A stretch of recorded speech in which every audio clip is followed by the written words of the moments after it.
ओम शांति। आज है 22 जनवरी 2022 के ईश्वरीय महावाक्य। पहले सुनते हैं मुरली के मुख्य पॉइंट्स। बाबा ने कहा, तुम दाता के बच्चे हो, तुम्हें किसी से कुछ मांगना नहीं है, जिज्ञासुओं से भी नहीं, कोई भी प्रकार की हबच ना हो। तुम्हें जो कुछ चाहिए वह बाबा से लो। अगर और कोई से लेंगे तो उनकी याद रहेगी, और बाबा से लेंगे तो शिव बाबा ही घड़ी घड़ी याद आएगा। तुम्हारे लेन देन का सारा हिसाब किताब एक शिव बाबा के साथ हो। मनुष्यों से कनेक्शन तो बहुत समय रख लिया ना। फिर बाबा ने कहा, मेरा बनकर कोई से रिश्वत आदि लेने की दरकार नहीं है। अगर लालच किया तो माया चोटी से पकड़कर गिरा देगी। बाप के बन गए तो इन सब बातों से छूट गए। स्टूडेंट को सिर्फ यही हबच होनी चाहिए कि मैं नॉलेजफुल बनूं, पास विद ऑनर हो जाऊं। देह अभिमान में आकर ऐसे नहीं कहना, यह चाहिए वह चाहिए। कभी साक्षात्कार की आश भी नहीं रखनी। भले शिव बाबा का साक्षात्कार हो भी जाए तो फायदा क्या, पढ़ाई तो फिर भी करनी पड़ेगी। आगे कहा, ड्रामा के राज को अच्छी रीति समझकर सर्विस करके दिखानी है।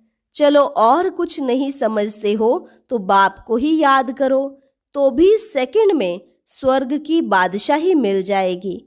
और लास्ट में बाबा ने कहा, इस समय हरेक पर विकर्मों का बहुत भारी बोझा है, जो गंगा स्नान करने से नहीं उतरेगा। सिर्फ बाप को याद करने से ही विकर्म विनाश होंगे। बाप का बनकर कभी उनकी निंदा नहीं करानी। काला मुंह करके डिससर्विस करेंगे तो राजाई पद गवा देंगे।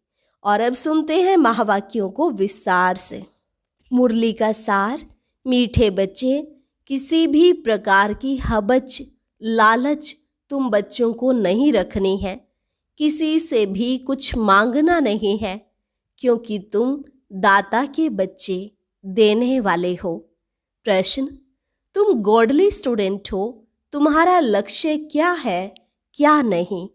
उत्तर, तुम्हारा लक्ष्य है बाप द्वारा जो नॉलेज मिल रही है उसे धारण करना, पास विद ऑनर बनना। बाकी यह चाहिए ऐसी इच्छाएं रखना तुम्हारा लक्ष्य नहीं। तुम किसी भी मनुष्य आत्मा से लेन देन करके हिसाब किताब नहीं बनाओ। बाप की याद में रह कर्मातीत बनने का पुरुषार्थ करो। गीत। बचपन के दिन भुला न देना, आज हंसे कल रुला न देना। ओम शांति। बच्चे जानते हैं कि यह है रूहानी बाप और बच्चों का संबंध। रूहानी बाप अब बैठे हैं और बच्चे भी बैठे हैं। सन्यासी आदि होंगे, अपने आश्रम से कहाँ जाएंगे तो कहेंगे फलाना सन्यासी फलानी जगह रहने वाला है। गीता शास्त्र आदि सुनाते हैं, वह कोई नई बात नहीं। ईश्वर सर्वव्यापी कहने से सारा ज्ञान ही खत्म हो जाता है। अब यह तो है रूहानी बाप, जिसको सब रूहें याद करती हैं। रूह ही कहती है, ओ परम पिता परमात्मा। जब दुख होता है तो लौकिक को कुछ नहीं कहेंगे, बेहद के बाप को ही याद करेंगे। सन्यासी होंगे तो ब्रह्म तत्व को याद करेंगे, वह है ही ब्रह्म ज्ञानी। बाप को ही याद नहीं करते, शिवोहम कहते हैं, मैं आत्मा सो परमात्मा हूं। फिर ब्रह्म अथवा तत्व तो रहने का स्थान है। यह बातें बिल्कुल नई हैं। यह ज्ञान प्राय लोप हो जाता है।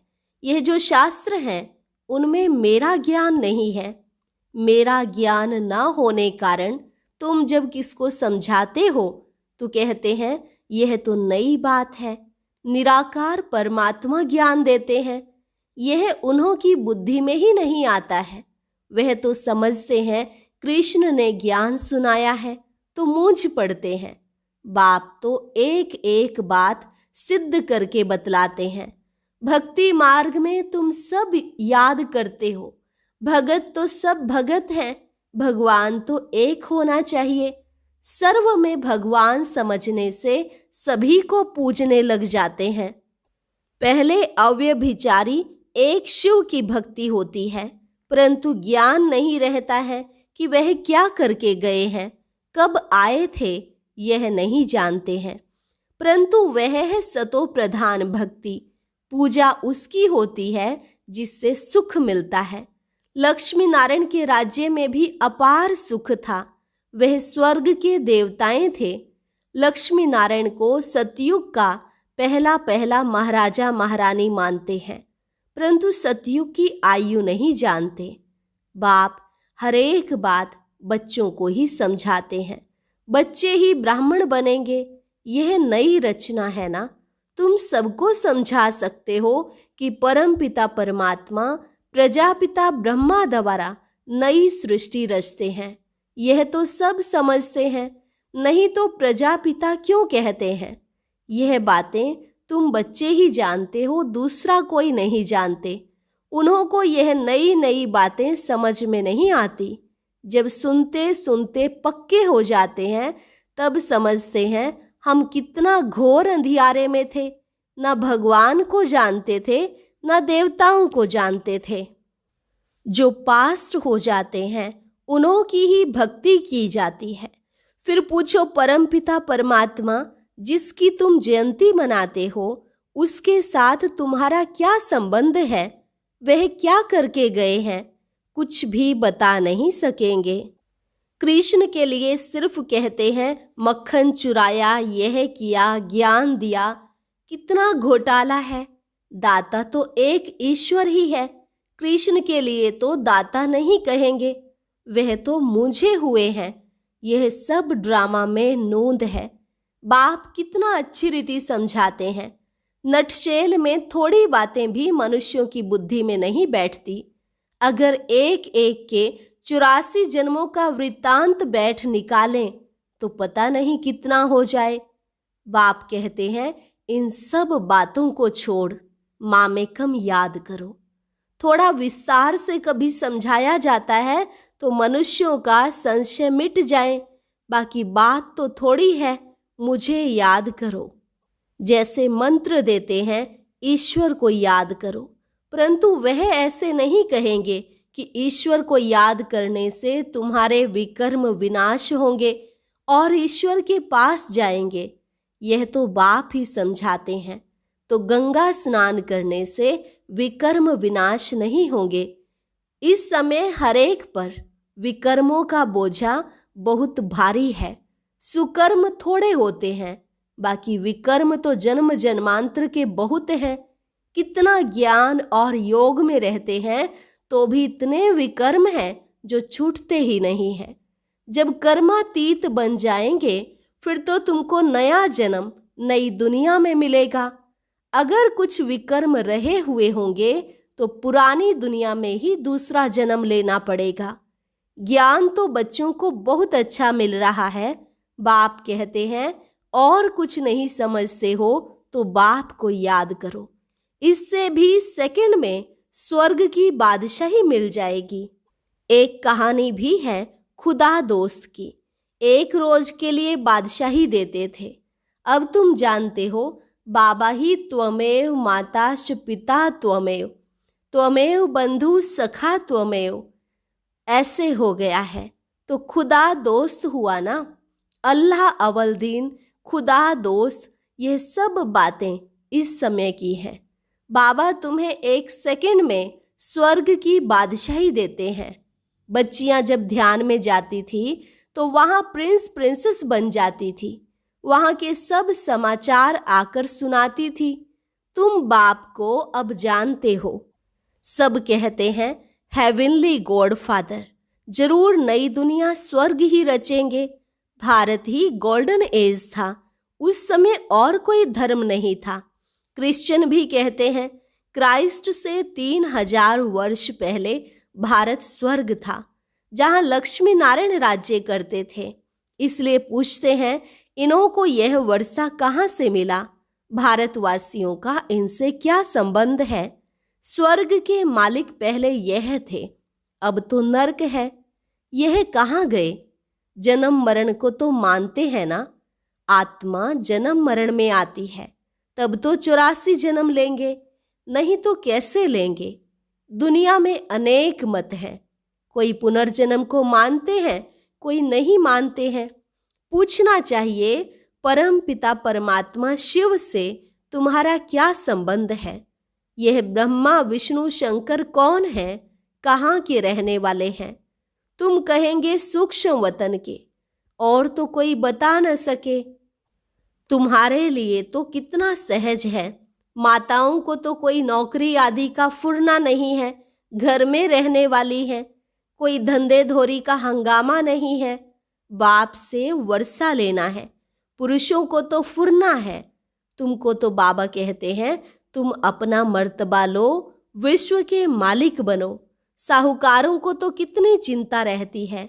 दुनिया में रिश्वतखोरी भी बहुत है। तुमको रिश्वत लेने की कोई दरकार ही नहीं, वह तो व्यापारियों का काम है। तुम इनसे छूटे हुए हो, फिर भी माया ऐसी है जो चोटी से पकड़ लेती है। इसलिए फिर कुछ न कुछ हबच, लोभ, लालच आदि रहती है, तो जिज्ञासुओं से मांगते रहते हैं। बाबा कहते हैं, बच्चे किसी से भी मांगो मत। तुम दाता के बच्चे हो ना, तुमको देना है ना कि मांगना है। तुमको जो कुछ चाहिए शिव बाबा से मिल सकता है, और कोई से लेंगे तो उनकी याद रहेगी। हर एक चीज शिव बाबा से लेंगे तो शिव बाबा तुमको घड़ी घड़ी याद पड़ेगा। शिव बाबा कहते हैं, तुम्हारे लेन देन का हिसाब मेरे साथ है। यह ब्रह्मा तो बीच में दलाल है, देने वाला मैं हूं। मेरे से तुम कनेक्शन रखो थ्रू ब्रह्मा। कोई भी चीज औरों से लेंगे तो तुमको उनकी याद आएगी और तुम व्यभिचारी बन जाएंगे। शिव बाबा के भंडारे से तुम चीज ले लो और किसी से मांगो मत, नहीं तो देने वाले को नुकसान पड़ता है, क्योंकि उसने शिव बाबा की भंडारी में नहीं दिया। देना चाहिए शिव बाबा की भंडारी में। मनुष्यों से लेन देन का कनेक्शन तो बहुत समय रखा, अब तुम्हारा कनेक्शन डायरेक्ट शिव बाबा से है। लेकिन बाबा जानते हैं बच्चों में लोभ का भूत है। कई बच्चे कहते हैं, हमने शिव बाबा को देखा नहीं है। अरे तुम अपने को देखते हो? तुम्हारी अपनी आत्मा का साक्षात्कार तुमको हुआ है, जो कहते हो हमको शिव बाबा का साक्षात्कार हो? तुम जानते हो हमारी आत्मा भ्रिकुटी के बीच में रहती है, शिव बाबा भी भ्रिकुटी के बीच में ही होगा। तुम जानते हो आत्मा एक शरीर छोड़ दूसरा लेती है। किस समय आत्मा का साक्षात्कार हो भी सकता है। आत्मा स्टार है, साक्षात्कार भी दिव्य दृष्टि से ही होगा। अच्छा, कृष्ण की तुम भक्ति करो, साक्षात्कार हो सकता है, फिर फायदा क्या? परमात्मा का भी साक्षात्कार हुआ, फायदा क्या? फिर भी तुमको तो पढ़ना है ना। भक्ति मार्ग में साक्षात्कार होता है तो उनका कितना गायन करते हैं, परंतु मिलता कुछ भी नहीं। शिव बाबा है ज्ञान का सागर। ब्रह्मा को तो ज्ञान का सागर नहीं कहेंगे ना, ब्रह्मा को भी उनसे ज्ञान मिलता है। आजकल शिवलिंग सबके आगे रख देते हैं, समझ से कुछ भी नहीं। पूजा करते हैं, परंतु कोई की भी बायोग्राफी बता न सके, इन ज्ञान रत्नों को समझ न सके। रत्न लेते लेते कईयों को माया बंदर बना देती है। कहते हैं हमको रत्न नहीं चाहिए। बाबा समझाते हैं, फिर भी शिवालय में तो आएंगे, परंतु प्रजापद पुरुषार्थ कर उच्च पद पाना चाहिए। बाप कहते हैं, मैं बैकुंठ की बादशाही देने आया हूं, तुम पुरुषार्थ कर आप समान बनाओ। पुजारियों से भी तुम पूछ सकते हो, यह कौन है? कहते हैं ना, आए आग लेने और बबोरजी मालिक बन बैठे। कोई पुजारियों की बुद्धि में भी अच्छी रीति बैठ जाता है, हम भी पुजारी थे, अब पूज्य बन रहे हैं। यह लक्ष्मी नारायण पूज्य किस पुरुषार्थ से बने हैं तुम समझा सकते हो। बाबा कहते हैं, जहां मेरे भक्त हैं उनको समझाओ। भगत होंगे शिव के मंदिर में, लक्ष्मी नारायण के मंदिर में, जगदम्बा के मंदिर में जाओ। पुजारियों को समझाओ, वह फिर औरों को समझाएं। पुजारी बैठ किसको जगदम्बा का ऑक्यूपेशन बताएं तो सब खुश हो जाएं। उनको कहना चाहिए, तुम इन सब बातों को समझो। तुम किसको बैठ इन देवताओं की जीवन कहानी बताएंगे तो तुमको बहुत पैसे मिलेंगे। यह भी समझा वही सकते हैं जो देही अभिमानी है। देह अभिमानी को तो सारा दिन यह चाहिए हबच लालच रहती है। स्टूडेंट को तो नॉलेज की हबच होनी चाहिए, तो मैं पास विद ऑनर हो जाऊं। यह है पढ़ाई का लक्ष्य। ड्रामा के राज को भी समझना है। ड्रामा कोई लंबा नहीं है, परंतु शास्त्रों में इनकी आयु लंबी लिख दी है, तो यह सब बुद्धि में आना चाहिए। सर्विस तो बहुत है, कोई करके दिखाए। बाप से कोई कृपा थोड़े ही मांगी जाती है। कहते हैं भगवान बच्चा दो तो कुल की वृद्धि होगी। अरे बाप तो अपने कुल की वृद्धि कर रहे हैं। इस समय फिर देवता कुल की वृद्धि हो रही है। अभी ईश्वरीय कुल की वृद्धि होती है।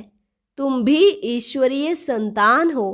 तो बाप समझाते हैं, यह सब इच्छाएं छोड़ एक बाप को याद करो। बंधन आदि है, यह सब कर्म का हिसाब है। बाबा को देखो कितना बंधन है, कितने बच्चों के ख्यालात रहते हैं, कितनी खिटपिट होती है, कितनी निंदा करते हैं। डिस सर्विस करना सहज है, सर्विस करना बहुत मुश्किल है। एक खराब होता है तो 10-20 को खराब कर देते हैं, बाकी 5-8 निकलते बड़ी मेहनत से हैं। कई सेंटर्स पर आते भी रहते हैं, फिर काला मुंह भी करते रहते हैं। ऐसे बंदर बुद्धि वायुमंडल को खराब करते हैं।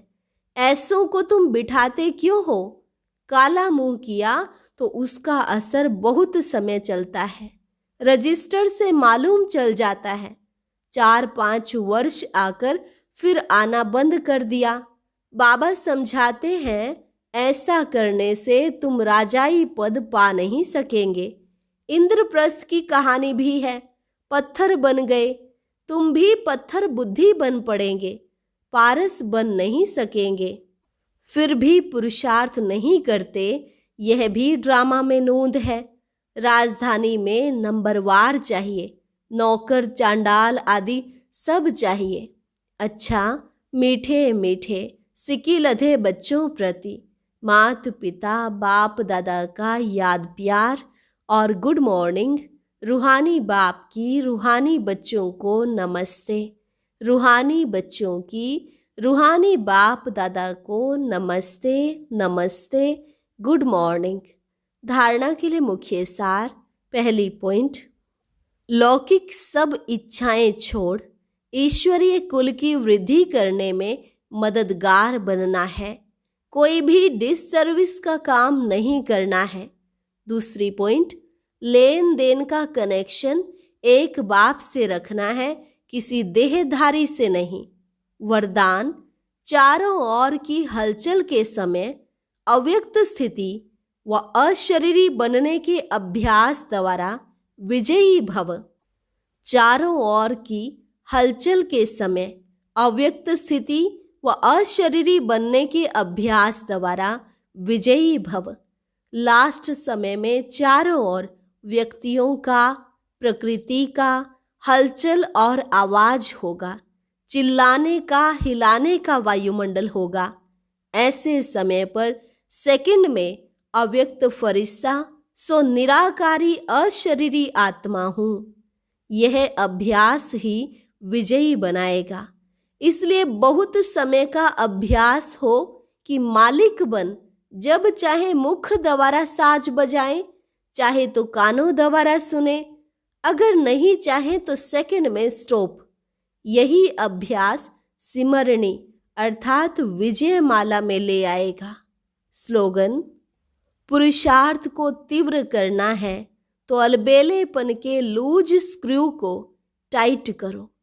पुरुषार्थ को तीव्र करना है तो अलबेलेपन के लूज स्क्रू को टाइट करो। लवलीन स्थिति का अनुभव करने के लिए आज का अभ्यास, आदिकाल अमृत वेले में अपने दिल में परमात्म प्यार को संपूर्ण रूप से धारण कर लो। अगर दिल में परमात्म प्यार, परमात्म शक्तियां, परमात्म ज्ञान फुल होगा तो कभी और किसी भी तरफ लगाव या स्नेह नहीं जा सकता। अच्छा, और अब सुनते हैं आज का अव्यक्त ज्ञान मोती। ये एक बहुत संस्कारितापूर्ण वीडियो है, जरूर देखें, कोई भी मिस ना करे।